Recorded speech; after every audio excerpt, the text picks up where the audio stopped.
recordar, vamos a estar hablando de un tema que es muy importante,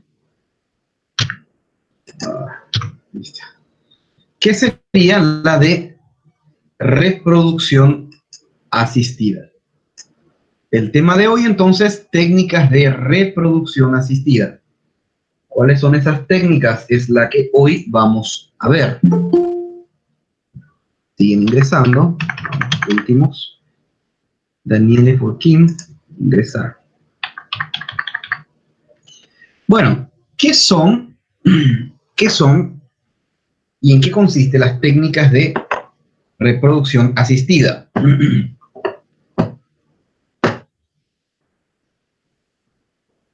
La técnica de reproducción asistida consiste en auxiliar, es decir, ayudar, para sustituir un proceso que debería de ocurrir espontáneamente. Por ejemplo, el proceso de la fecundación, miren aquí, el proceso de la fecundación debería de ser de manera natural, es decir, llegar el espermatozoide e ingresar por cuenta propia, es decir, solo, dentro del citoplasma, del ovocito. Debería llegar hasta aquí. Entonces, ese proceso sustituido es una técnica de reproducción asistida, mediante, obviamente, manipulaciones ginecológicas. Lo importante, recordar con todo esto, es que la técnica de reproducción asistida no implica, no incluye o no significa que se estaría realizando manipulación del material genético. El material genético se mantiene íntegro, no se modifica, no se troca, ¿ok?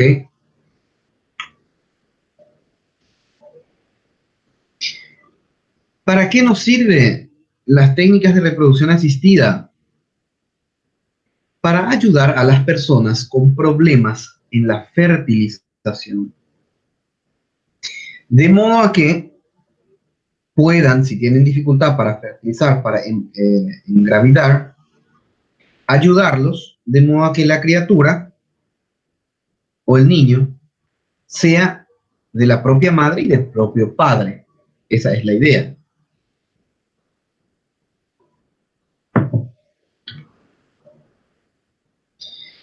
Debido a los avances importantes en la ciencia, actualmente tenemos muchas soluciones para darle o para dar a las personas o a las parejas que están con dificultad de engravidar. La primera de ellas, de las que vamos a hablar, es la inseminación artificial, que probablemente ya tengan idea. Voy a dar a ingresar a alguien más. Franquis Mares Araujo. Permitir.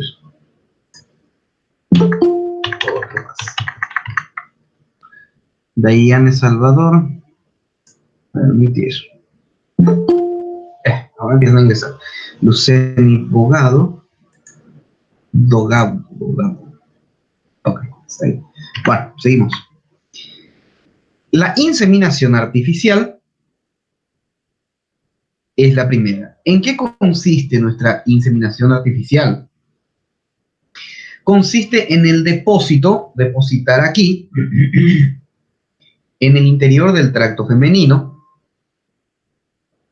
espermatozoides, de modo a poder acortar el recorrido que el espermatozoide debería de tener. El espermatozoide debe de ser depositado aquí en la vagina. Esto ustedes ya lo saben, me imagino. Se deposita aquí en la vagina y tiene que recorrer hasta las trompas y llegar al ovocito, ¿ok? Entonces, ¿en qué consiste la inseminación artificial? La inseminación artificial consiste en agarrar los espermatozoides y depositarlos en el cuerpo, dentro del útero materno, de modo a que se evite un recorrido importante para el espermatozoide y así garantizar una buena concentración espermática a ese nivel. Fíjense, fíjense que en ese nivel, si hubiera sido un recorrido natural, es decir, si el espermatozoide se depositara aquí, en el lugar normal, se deposita un aproximado de 250 millones de espermatozoides. Ya a este nivel, ya no llegan 250 millones de espermatozoides. Apenas llega un promedio de 100.000 espermatozoides. ¿Ok? Bueno, inclusive menos, ya a este nivel llegarían 1000 y ya en la trompa 200 espermatozoides. Entonces, lo que se hace es, se evita esa pérdida espermática y se la introduce de manera directa acortando el recorrido que ellos deben de realizar.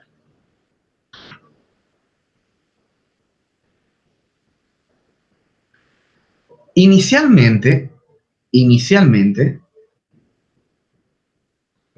la inseminación artificial se utilizaba cuando había o cuando se tenía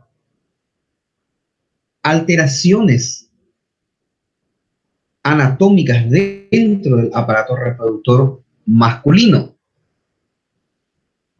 o en casos de disfunción eréctil, en donde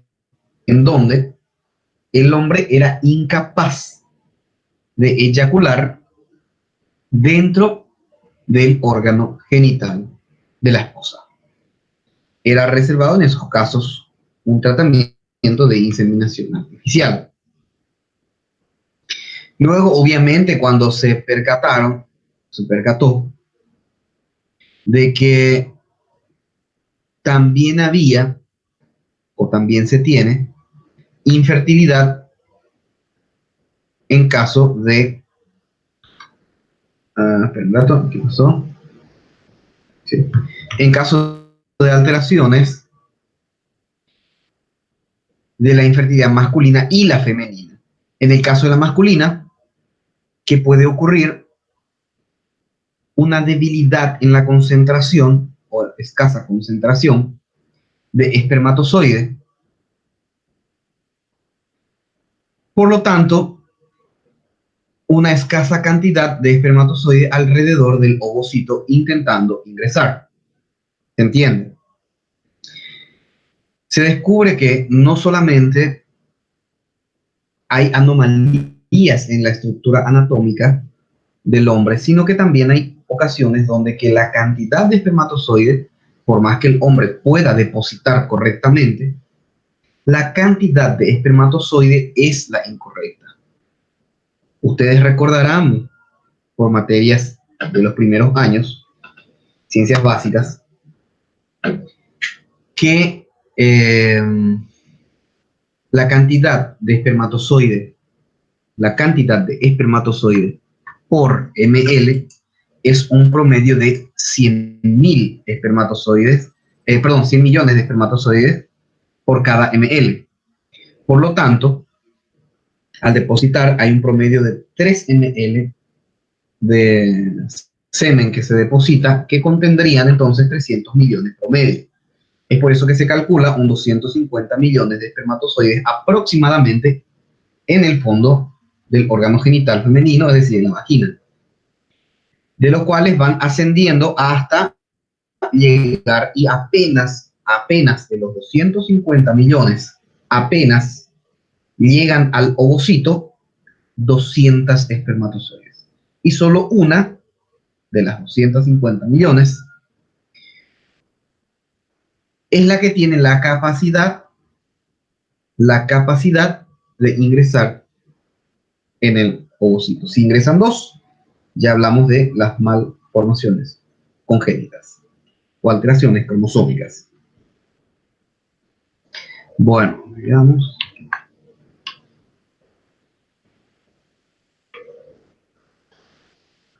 Obviamente ustedes saben que de forma natural la eyaculación debe ingresar o inyectar una cantidad importante de espermatozoides a nivel del cuello, es decir, en el fondo de la vagina. También hay que llevar en cuenta que no es muy simple agarrar e introducir espermatozoides de forma directa,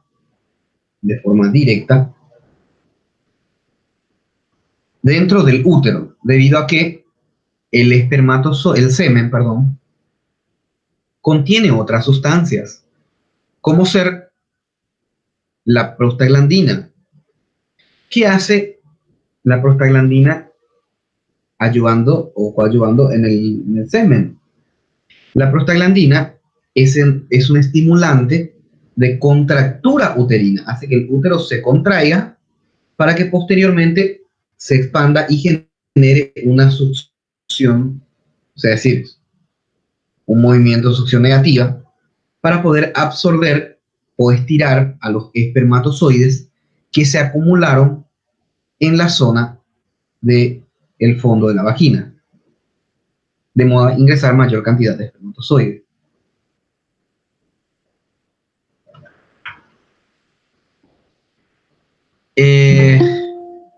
Por lo general, de hecho, el plasma en sí no ingresa dentro del útero o en la cavidad uterina.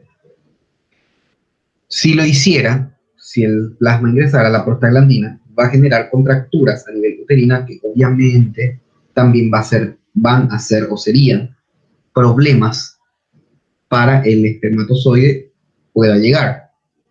O sea, en síntesis, va a generar dificultad también.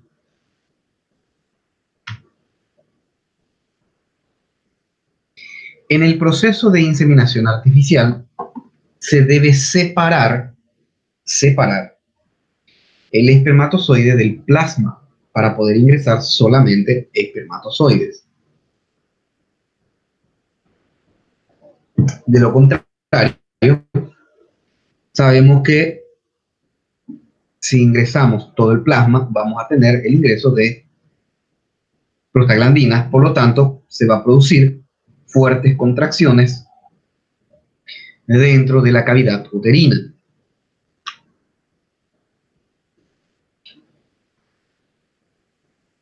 Sabemos que para que ocurra la fecundación, el espermatozoide debe adherirse a la zona pelúcida en cantidad importante.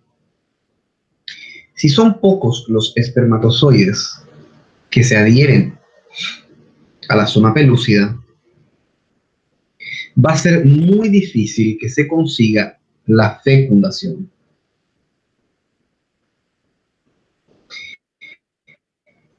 Esta es una de las causas que explica por qué los varones con poca cantidad de espermatozoides móviles tienen mucha o bastante dificultad para engravidar a una mujer. De forma natural, obviamente. La inseminación artificial es un tratamiento muy sencillo y de gran ayuda que nos permite colocar o depositar cantidades importantes de espermatozoides en el fondo del útero. Claro que depende si se utiliza la de fondo o se utiliza la de cuello, pero bueno, en el fondo del útero. De modo a garantizar una alta concentración espermática periovocito o alrededor del ovocito. Y aparte de ello, se realiza una selección importante de espermatozoides móviles. Se utilizan mayormente los espermatozoides móviles. Bueno, vamos a dejar, siguen ingresando la gente, ¿eh? Y conste que les dejamos los 15 minutos. Ricardo Prieto, permitir. Ok. Bueno, por cierto, no hay 60, no hay preguntas en la caja de mensajes.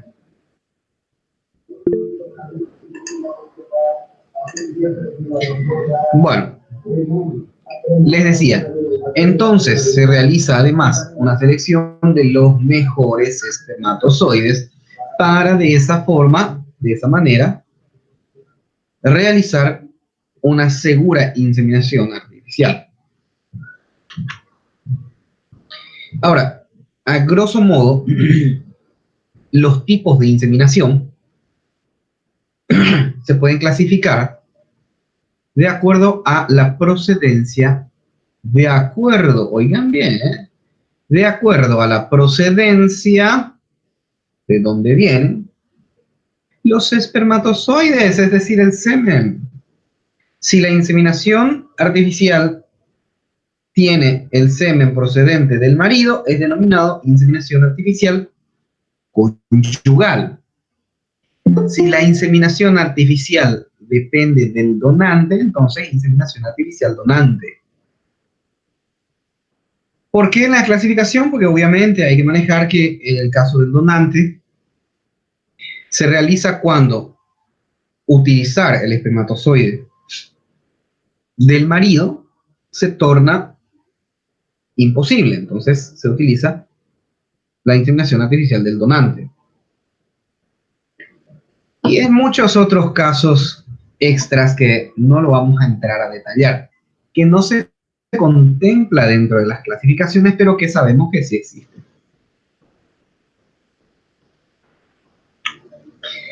También se clasifican acorde al lugar donde se irá a depositar.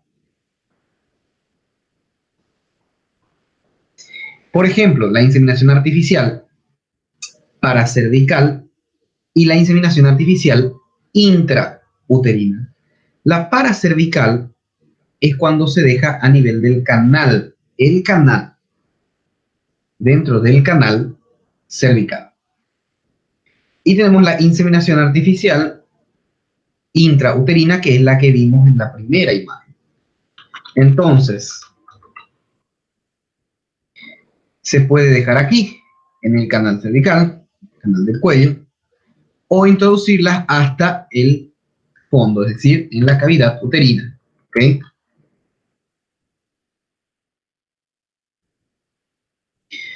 Cuando se deja dentro del interior del útero. ¿Cuándo hacemos una inseminación artificial? Cuando tenemos una esterilidad de causa o de origen desconocido, es decir, estudiamos al padre, estudiamos a la madre, no encontramos la causa, no podemos corregir la causa, y allí es que usamos la inseminación artificial. Vamos a suponer que buscamos si es que existe obturación o cierre o una falta de perforación del conducto ovárico, perfecto. Si existe dificultad en el hombre, no existe. Entonces, cuando no encontramos esterilidad, causa de la esterilidad, se recomienda obviamente una inseminación artificial. Cuando hay alteración de los parámetros seminales, ustedes me imagino ya recordarán también por ciencias básicas, la cantidad de espermatozoides que debe producir cada hombre por cada ml de semen, el porcentaje de espermatozoides que tiene que ser viable dentro de esa cantidad y así. Entonces, cuando encontramos alteraciones dentro de los parámetros, también, cuando hay fallas en el factor cervical, cuando tenemos endometriosis leve, cuando tenemos factor inmunológico, cuando tenemos disfunción ovárica, también falla dentro del ovario. Cuando hay incapacidad de depositar correctamente el semen en la vagina, causa masculina. También tenemos la fecundación in vitro. Vamos a ver quién ingresa. Anne López, ingresando recién. Ahora está ingresando. Ups, hay preguntas. Vamos a ver.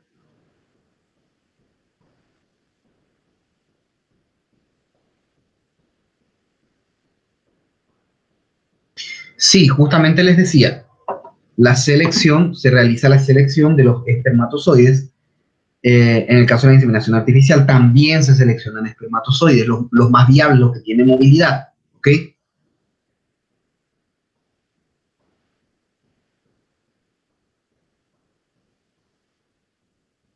No, no, no. En esos casos,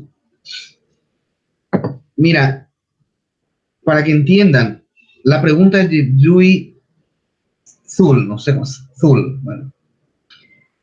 A depender del lugar donde se depositan los espermatozoides, ¿va a definir la probabilidad de tener gemios? No, no. Ups, ¿qué pasó? Guillermo, no, no va a depender de eso. Hay más detalles. Por ejemplo,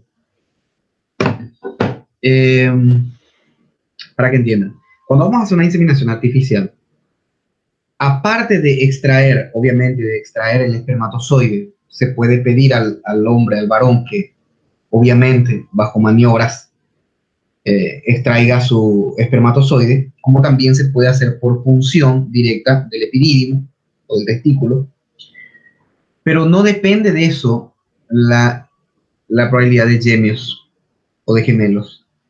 Ocurre que aparte de ese proceso y de colocar dentro del útero de la mujer, también se le da a la mujer hormonas folículo estimulante.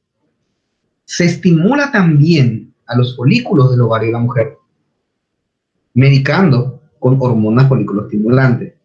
Entonces, por lo normal, por lo frecuente, por lo habitual, una mujer ovula un promedio de, o sea, que libera un promedio entre 5 y 7 ovocitos que van a madurar para ese proceso de ovulación y solo uno termina madurando completamente, de los 5 a 7, que ocurre cada mes. Pero si uno le da hormona folículo estimulante, o le estimula con folículos estimulantes, estimuladores de folículos, en vez de 5 o 7, en vez de salir solamente un ovocito, solo un ovocito, solemos tener 3, 4 ovocitos maduros. ¿Ok? Y los espermatozoides van a llegar, más todavía si uno les pone más perto del lugar donde tienen que hacer la fecundación. ¿Ok? Entonces, obviamente, la probabilidad de gemelos depende de la cantidad de ovocitos, que son liberados para ese mes. ¿Ok? Si son liberados 3 ovocitos, hay una probabilidad de que haya mellizos. ¿Ok? Si son liberados 2, bueno, mellizos 2. ¿Ok?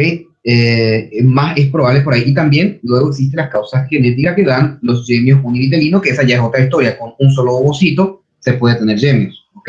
Pero esa es otra historia otra vez. Pero la causa más frecuente en los casos de inseminación se deben a que también, aparte de colocar el espermatozoide en la cavidad uterina, aparte de ello, también se estimula a la ovulación y salen más de un ovocito maduro. Buena pregunta.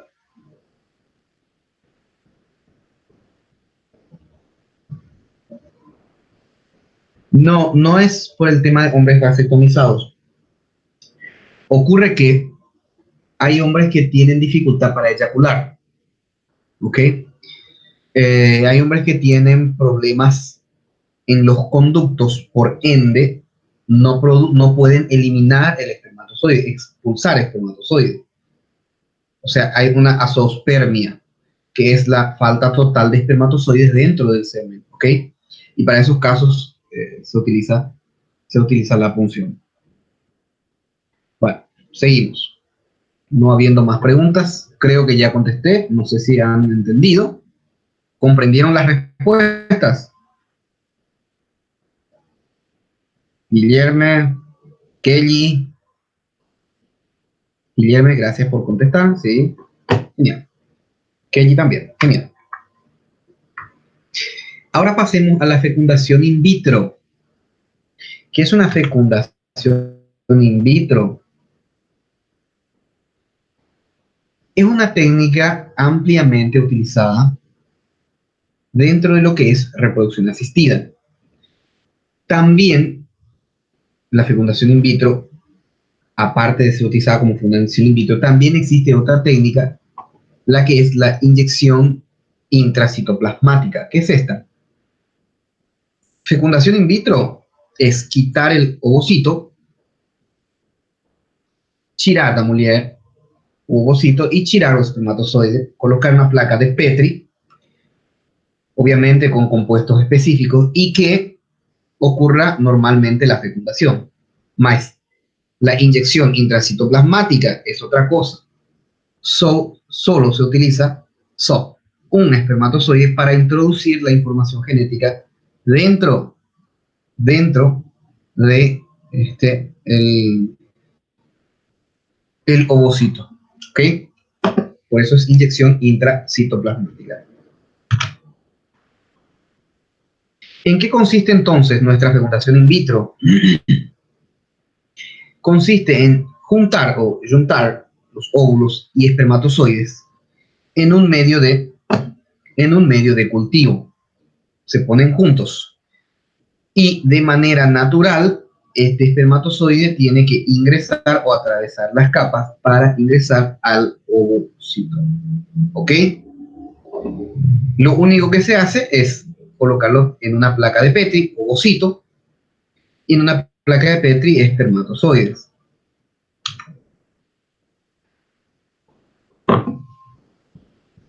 Obviamente se obtiene el ovocito de la mujer a través de extracciones o aspiraciones intravaginales del folículo y después o luego o posteriormente son inseminados en el laboratorio. La diferencia se realiza en laboratorio, colocando en contacto con una concentración adecuada de espermatozoide. ¿Qué significa adecuada? Es cantidad suficiente. Porque un solo espermatozoide es improbable que realice la fecundación. Entonces tiene que tener más cantidad. O sea, cuando hay poco, es inadecuado. Cuando hay lo suficiente, es adecuado. Entonces, colocar cantidad adecuada o suficiente de espermatozoide y dejando que ellos mismos, el propio espermatozoide, realice el procedimiento de fecundación, la fecundación. ¿Cómo lo haría de forma natural si funcionara correctamente? ¿Ok? Como si lo hiciera normal dentro de la trompa de Falopio. Obviamente el ovocito que es fecundado inicia el proceso de división celular de segmentación. ¿Ok? Para luego, estando en un estadio más avanzado, blastocisto, creo que recuerdan todavía en biología, blastocisto primario, que aún contiene membrana pelúcida, y blastocisto secundario cuando ya no contiene la zona pelúcida. Entonces, colocarlo en el útero para que se pueda dar su implantación. También, obviamente, hay otras técnicas, ya le voy a decir, intratubárica, les explico enseguida. Entonces, colocar allí para que ese huevo fecundado, ese embrión, pueda implantarse en el endometrio uterino. A modo de mencionar, se denomina bebés probeta a las criaturas, las crianzas que son concebidas o preparadas a través de la fecundación in vitro. Este nombre de bebé probeta viene sencillamente de las probetas que son utilizadas en laboratorios de química y laboratorios de biología. Si bien es cierto, la fecundación in vitro se realiza en placas de Petri, pero de igual manera, se sigue utilizando esta terminología para dar a entender que estamos refiriéndonos a una fecundación in vitro.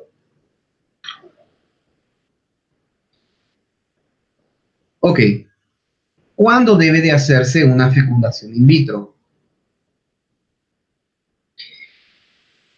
Cuando tenemos esterilidad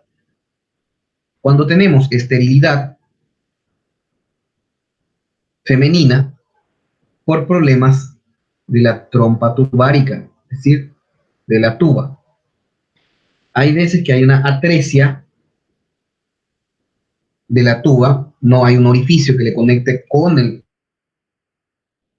útero, Por lo tanto, hay veces que se dificulta que el ovocito migre hasta la zona donde corresponde. El espermatozoide pero migra hasta la zona donde corresponde.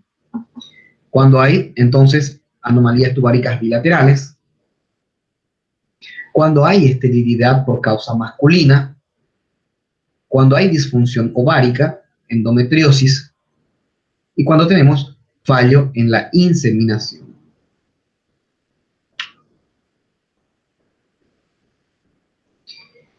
Bueno, ahora hablemos de la microinyección espermática, es decir, hablemos de la inyección intracitoplasmática. Sabemos que es una técnica novedosa para el tratamiento de la infertilidad, que va a consistir en inyectar de manera directa al ovocito un espermatozoide para el proceso.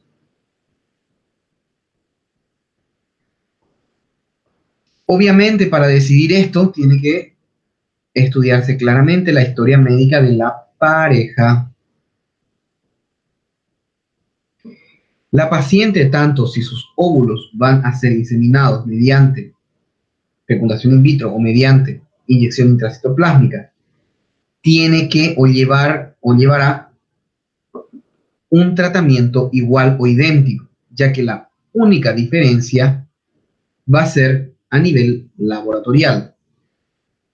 En otras palabras, la fecundación in vitro y la inyección intracitoplasmática llevan el mismo proceso. La diferencia ocurre dentro del laboratorio. En vez de colocarlos en una placa de Petri, se lo inyecta directamente. O sea, la diferencia está en el laboratorio, no en el proceso de preparación materna ni masculina. En el caso de inyección intracitoplásmica, permite que algún espermatozoide pueda ingresar con ayuda. Entonces, se puede introducir con microcapilares finísimos, inclusive tan fino como un cabello, como un pelo, haciendo que pueda ser fecundado. Un segundito, por favor. Un segundo, me disculpan.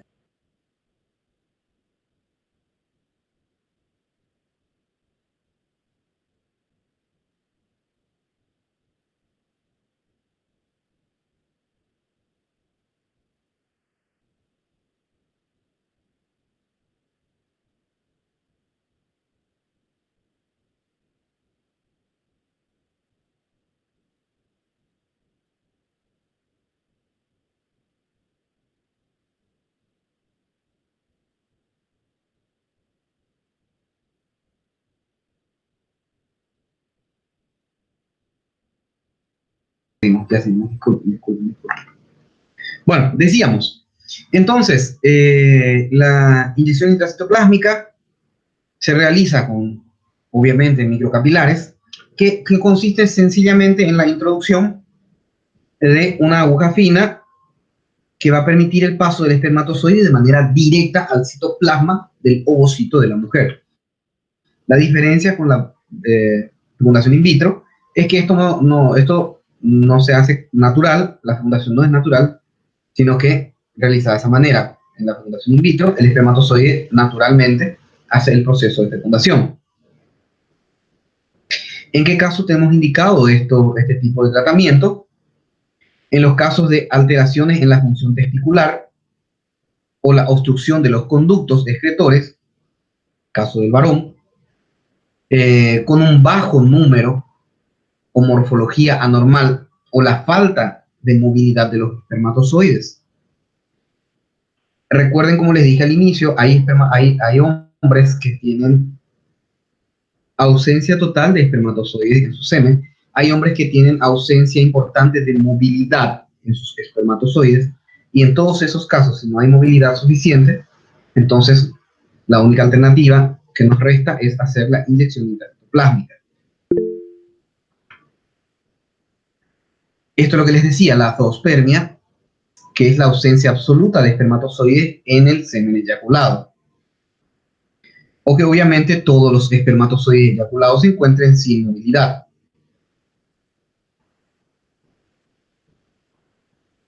Ahora hablemos a grosso modo de lo que es del vientre en alquiler o alugón, vientre de alugón, creo que ustedes le llaman,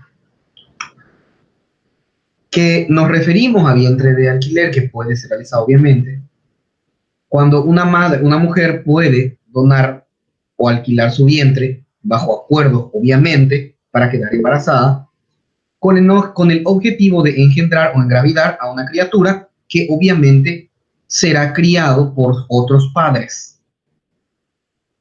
Es una maternidad por sustitución, denominada de esa manera, mediante un contrato. El bebé, en estos casos, puede ser hijo biológico de la mujer que va a engravidar, es la forma más tradicional, o ser el fruto de un óvulo de otra mujer previamente fertilizada e implantada en el útero de la gestante. Es decir, usamos el óvulo de otra mujer, el espermatozoide del marido de esta mujer, el embrión que se genera aquí lo implantamos en una mujer diferente, no dueña del ovocito. Hablando rápidamente, ya les hablé de la inducción a la ovulación. Hay veces que hay mujeres no están ovulando o no ovulan, no producen ovocitos maduros. Entonces se utiliza, mediante técnicas hormonales, la inducción a la ovulación. También tenemos la transferencia intratubárica gametal, que es transferir de manera directa a la trompa de falopio el espermatozoide. Eso se da obviamente en casos especiales, transferencia intratubárica gametal, o transferir directamente a nivel de la tuba ovárica al embrión para que ella migre de manera autónoma, sola, hasta el cuerpo uterino. ¿Ok? Aquí, como dice acá, una vez que está infertilizado, viaja automáticamente de manera espontánea. Ok. Question, preguntas. ¿Alguna pregunta? Professor. Hola. Bom dia. Buen día. Essa última técnica de transferência tubária eu não entendi. Você poderia explicar novamente, por favor? Claro que sí. La transferencia tubárica se realiza, transferencia tubárica gametal, es sencillamente cuando se coloca el ovocito, perdón, el embrión en este caso, se inyecta a nivel de la trompa tubárica y la trompa tubárica y el embrión van migrando hacia nuestro útero. Es decir, hacer el proceso de fecundación in vitro y colocarla allá. O también en casos espermáticos colocados o inyectados de manera directa en la trompa tubárica. Las dos. O sea, así de simple. Entendi. Então seria a fecundação in vitro ou a microiniciação? Todo es exactamente es lo mismo, el mismo procedimiento, solamente que cuando hablamos de intratubárica, lo único que estamos diciendo es que todo el proceso que se realizó finalmente es colocado en la tuba ovárica. Así de simple. Sim, sim, agora entendi. Gracias. Ok. Outra pergunta? Professor, eu tenho uma pergunta, mas não tem muito a ver com o conteúdo de hoje. Tem a ver com a primeira aula, na verdade, eu tenho uma dúvida e não perguntei.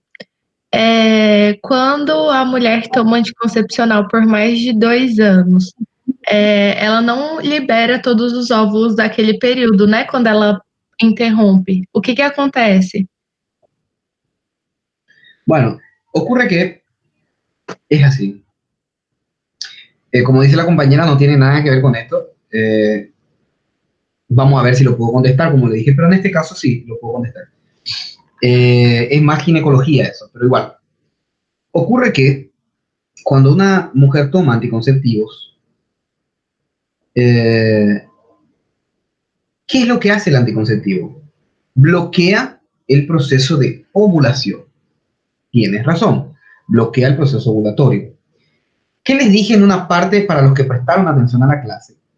Les dije, La ovulación se da cada 28 días, o sea que el día 14 de cada mes, cada 28 días promedio. El día 14, ovula. ¿Cuántos ovocitos son liberados para el día 14? Son liberados entre 7 y 10, 5, 7, 10 ovocitos, de los cuales, de los 5, vamos a suponer 5, uno crece lo suficiente para comportarse como un ovocito maduro.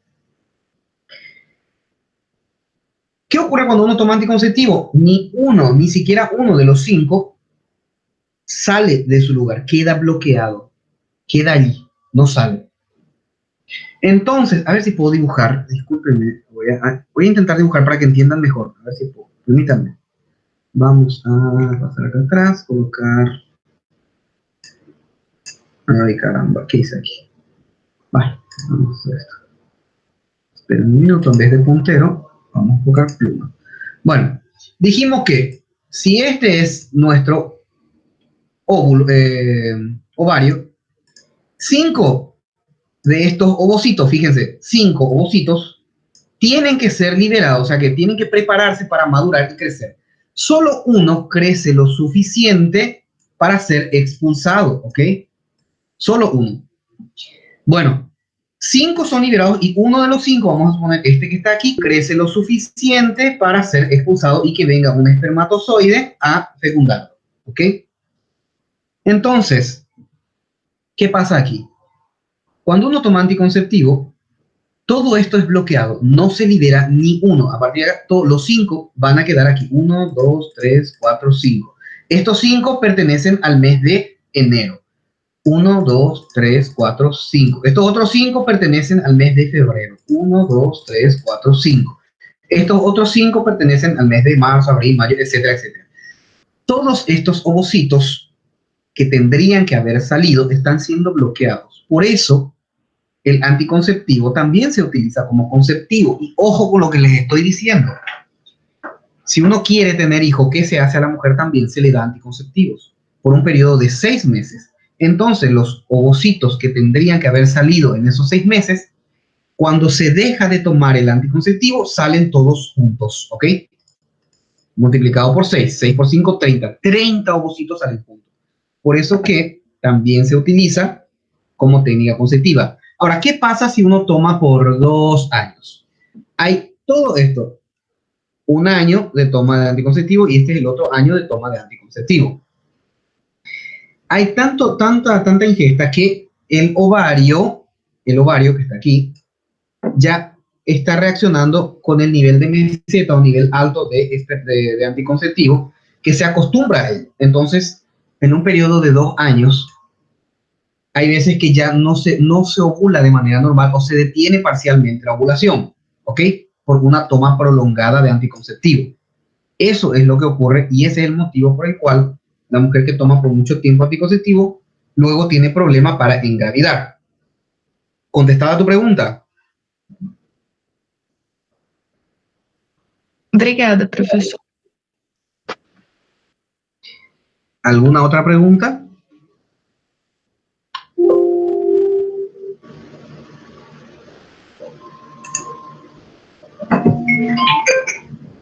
¿Alguna pregunta? ¿Tienen preguntas? ¿No tienen preguntas? Eu tenho uma pergunta, professor. Nesse caso, a mulher ela fica sem tomar anticoncepcional e eles saem todos de uma vez, né? E quando a mulher tem mais de 40 anos... Sale muito. Hã?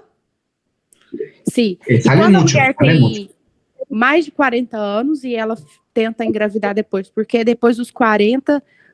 a ovulação vai diminuindo cada vez mais a dificuldade para engravidar, né? E ela toma anticoncepcional todo esse tempo. Vai ter algum benefício ou não tomar o anticoncepcional? Se utiliza como concepcional, como conceptivo también, como para estimulación de la concepción, claro que también se utiliza, pero recuerden que depende de cada mujer. Hay mujeres que a los 40 años siguen en un periodo totalmente normal, con una ovulación totalmente normal. Por eso se estudia cada caso. Si la mujer, debido a los 40 años, ya posee una atrofia ovárica, ya posee disminución de hormonas estrógeno y progesterona, disminución de hormona folículo estimulante, bueno, allí hay que ver cuál técnica utilizar. La pregunta de 40 años ya está un poco más difícil porque hay que ver dependiendo del paciente. Si me decís un caso particular, por ejemplo, por disminución de hormona tal, bueno, se hacen las correcciones. Ah, entendi. Gracias, prof. All right. Diga.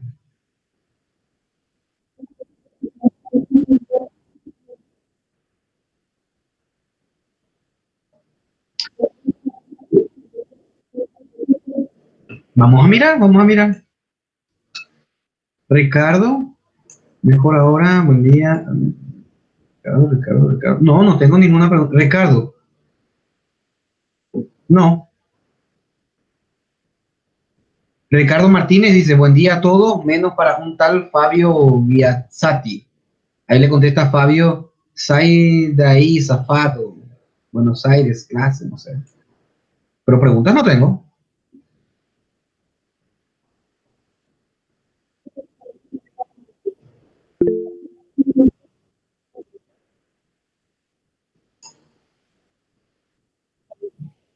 Ok, Ricardo Martínez. Ahí sí veo, doctor, sabemos que el esperma X. Demoras más de morir, sí. No es el esperma XX, pero es el esperma X. En morir se le retarda la fertilización, aumenta la probabilidad de XX, repetida, pues es imposible. Esperen. La pregunta es súper interesante, no está bien elaborada, porque no entiendo muy bien, pero voy a contestar eso. Ricardo, tu pregunta, conecta el micrófono, Ricardo, y pregúntame mejor, ¿sí? Ricardo, ¿estás en línea? ¿O ya te retiraste? Porque éramos 60 y ahora solo somos 59. Profesor. Ricardo. El Ricardo está con el auriculares con defecto. Yo estoy representando a él. ¿Tú entiendes la pregunta? Doctor. Sí. Eu vou ser de telefone de minha pareja. Que ela pergunta o seguinte: quando se retarda da fertilização, sabemos que os espermatozoides encargados de conferir o sexo feminino morrem mais tarde, certo? Ou estou errado? Certo. Se o retardo da fertilização aumenta a probabilidade de vir mulher ou tem que ser feita imediatamente a fertilização? El proceso es realizado de forma inmediata. O sea, cuando uno tiene el ovocito, de hecho, el espermatozoide se conserva. Recuerden que lo que estás diciendo ocurre en un proceso natural, no así en un proceso de fecundación in vitro. En un proceso de fecundación in vitro se le concede lo necesario al espermatozoide para que pueda subsistir, ¿ok? Se le estimula con unos compuestos químicos que ayudan a activar su movilidad. Por ejemplo, hay espermatozoides que vienen inmóviles y a través de reacciones químicas se hace que el flagelo empiece a ser móvil, ¿ok? O sea, se le da las condiciones necesarias. Lo que ocurre en el caso de las 72 horas de los espermatozoides con carga femenina, que te referís con las X, viven 72 horas, es decir, 3 días, ¿ok? Y los espermatozoides con carga masculina viven 24 horas. Pero eso ocurre dentro del tracto genital femenino.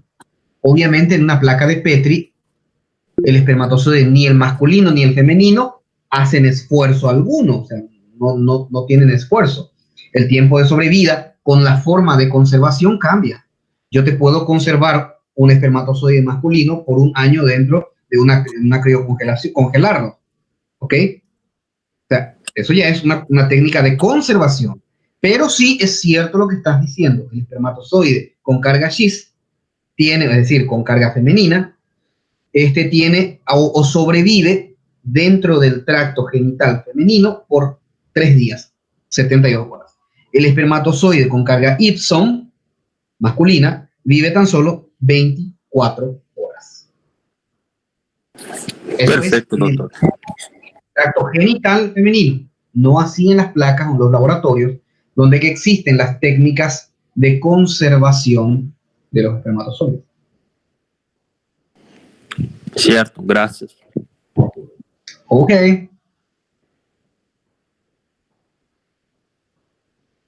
¿Alguna otra pregunta?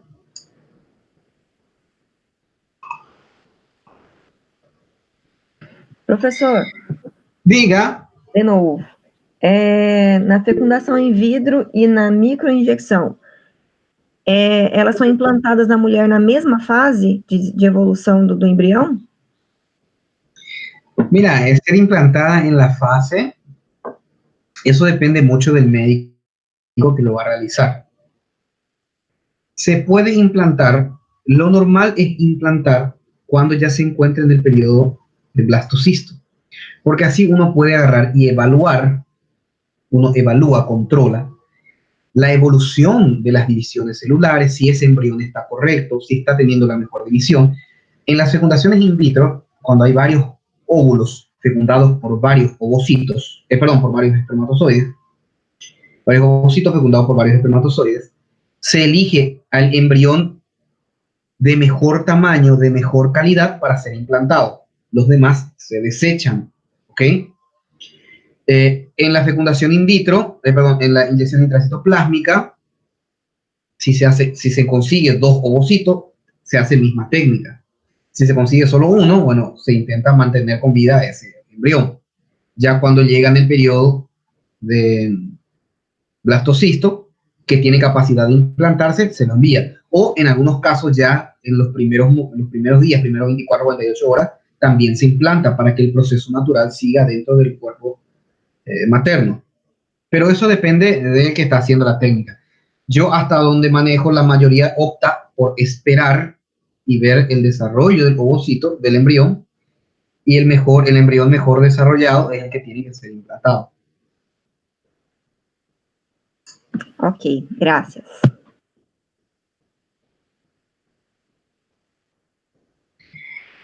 No, ahí pregunta Dayane si en la técnica de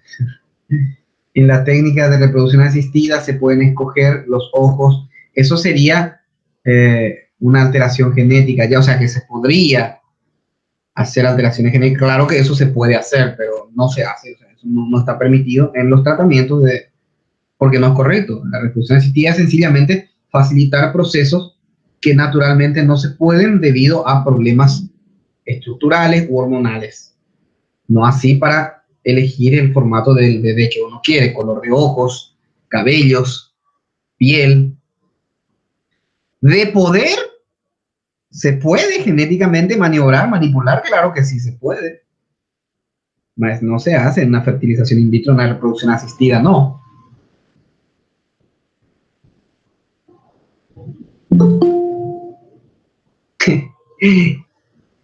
Elía Maya quiere ingresar ahora.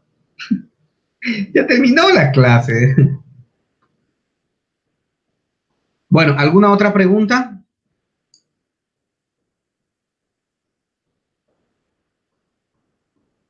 Si no hay pregunta, damos por terminada la clase.